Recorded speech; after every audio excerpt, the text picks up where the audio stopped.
They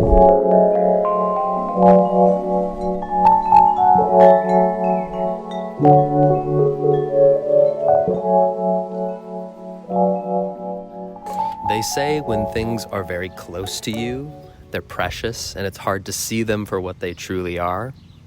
That's home for me. I always seem to appreciate home more the longer that I'm away from it.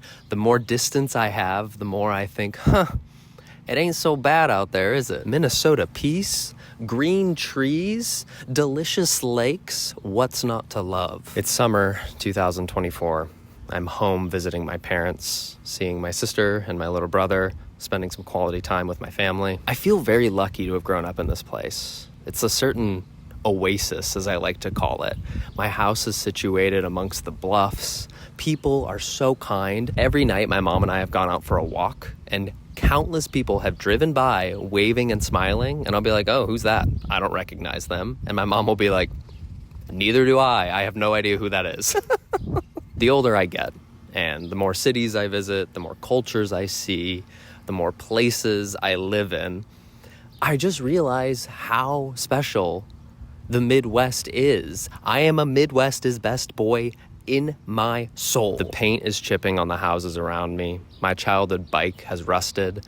The trees that I used to climb have long fallen. But the values of the people and the sentiment in their heart remain the same. At the end of the day, kindness is free.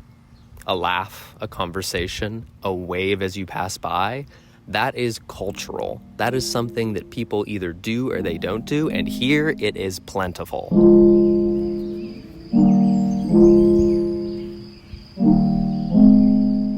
I always dream of moving back here one day. Every time I come back, I say, I'm gonna pull the trigger. It's gonna happen. I'm gonna go back to LA, pack up my things, and move back to the Midwest and live the most peaceful existence ever. But then I get caught up in the excitement and the glitz and the glam of the big city.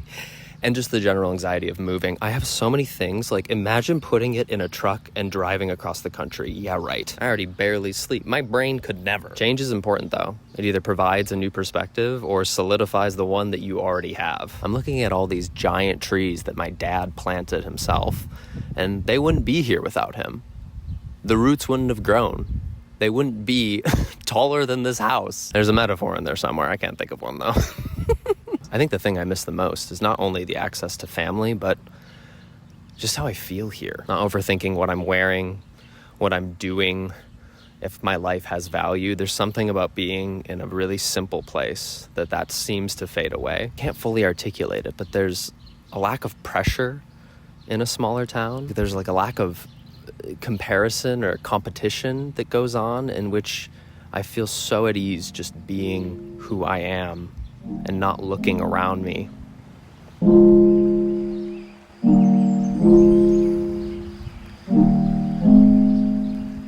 And the pace and the drive and the hustle of the city is really attractive in the beginning, but I can't tell if it's for me anymore. It feels like a trap sometimes because there's really no end to the competition, and I'm stuck wondering, am I missing the whole show if I'm fixated on the ending?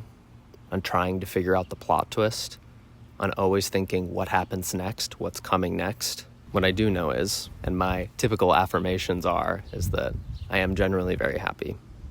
I am quite proud of myself, and yet that drive is still there, and there's still more to be seen, and there's always more to do. Our youth is tainted by that classic law of abundance, isn't it? No matter how much someone tells us there's enough money, there's enough experience, there's enough this, enough that, you never fully believe it. It always feels like time is slipping through your fingers, opportunity is falling through the cracks, and if I don't act now, somebody else will. So the mere 5 days I've spent home, here's a little piece of advice. Relax. Breathe. We are constantly pushed towards figuring something out, towards predicting our next move, but really, it's all gonna happen no matter what. And you just need to sit down and enjoy the show. I love coming home. It always makes me feel so much calmer, so much more grounded, and most importantly, so much more me.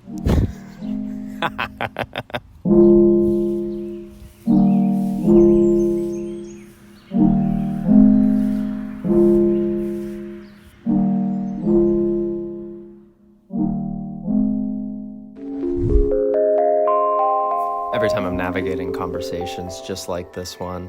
I like to do it with my therapist, which is why I am so excited to say that this video is sponsored by BetterHelp. BetterHelp is great because it makes starting therapy easier and less intimidating for people. Whether it's over the phone, a video chat, or even just messaging, you get to decide which therapy is right for you, and most importantly, which makes you most comfortable. BetterHelp gives you access to a wide range of therapy expertise that may otherwise not be available in your area. To get started, all you need to do is fill out a simple questionnaire with some basic information, and then, in as little as 48 hours, BetterHelp will match you with one of their over 30,000 credentialed therapists. And if you feel like your therapist isn't a great fit for you, you can change anytime at no additional cost. It happens. It's really no big deal. Okay, now please do me a favor and click the link down below or visit betterhelp.com/ConnorFranta. That's betterhelp.com/ConnorFranta. And join the over 4 million people who've used BetterHelp to live happier and healthier lives. By clicking that link, you not only support this channel, but you also get 10% off your first month of BetterHelp. Again, that is betterhelp.com/ConnorFranta. I hope you all are having a great summer. I hope you're having a peaceful day, and I will see you super soon. Bye.